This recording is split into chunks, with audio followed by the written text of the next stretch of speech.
ओम नमः शिवाय भक्तों। हिंदू धर्म में कथाओं का काफी महत्व है। अलग अलग धार्मिक अवसर पर अलग अलग कथाएं कही जाती हैं, जिसमें पर्व के कारणों से अलग अलग उसके महत्व व उसमें छिपे संदेशों के बारे में बताया जाता है। ऐसी ही एक लोक कथा लप्सी और तपसी की भी है, जिसे खास तौर पर कार्तिक महीने में सुनने का विधान है। कार्तिक स्नान के समय यह कथा सुनते हैं। आज हम आपको यह कथा सुनाने जा रहे हैं। भक्तों, लप्सी व तपसी दो भाई थे। इनमें लप्सी सवा सेर लप्सी बनाकर भगवान को भोग लगाकर खुद खा लेता था, जबकि तपसी भगवान की तपस्या में ही लगा रहता था। एक दिन दोनों में इस बात को लेकर विवाद हो गया कि दोनों में भगवान का बड़ा भक्त कौन है। लप्सी ने कहा कि सवा सेर लप्सी का भोग लगाने पर वह बड़ा भक्त है, और तपसी तपस्या करने की वजह से खुद को भगवान का बड़ा सेवक कहा।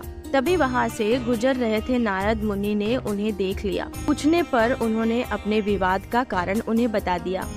तब नारद जी ने कहा कि इसका फैसला वे कर देंगे। अगले दिन जब लप्सी और तपसी अपनी अपनी भक्ति में लग गए तो नारद जी ने चुपके से सोने की दो भारी अंगूठी दोनों के आगे रख दी। जब लप्सी की नजर उस पर पड़ी तो उसने अंगूठी पर कोई ध्यान नहीं दिया, लेकिन तपसी ने तपस्या करते हुए चुपचाप उसे घुटनियों के नीचे दबा लिया। इसके बाद जब नारद मुनि फिर वहां आए, दोनों में फिर कौन बड़ा का विवाद छिड़ गया, जिसे सुन नारद जी ने तपसी को खड़ा होने के लिए कहा।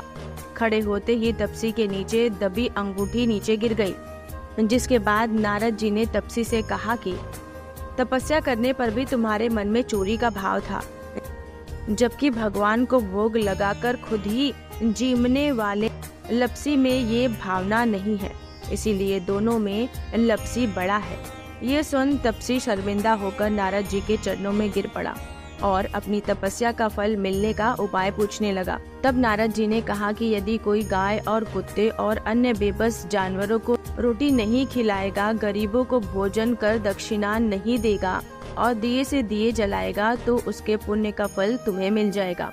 इसी तरह यदि कोई सारी कहानी सुनकर तुम्हारी कथा नहीं सुनेगा तो उसका पुण्य भी तुम्हें ही मिल जाएगा। भक्तों, कैसी लगी आपको ये लप्सी और तपसी की कहानी? अगर आपको ये कहानी अच्छी लगी हो तो इस वीडियो को लाइक और शेयर जरूर करिएगा, और अगर अभी तक आपने मेरे चैनल को सब्सक्राइब नहीं किया है तो इसे सब्सक्राइब कर लीजिएगा और नोटिफिकेशन बेल को ऑन कर लीजिएगा, ताकि भगवान से जुड़ी कथा कहानी और जानकारी आपको सबसे पहले मिले। मेरी वीडियो देखने के लिए आपका बहुत बहुत धन्यवाद।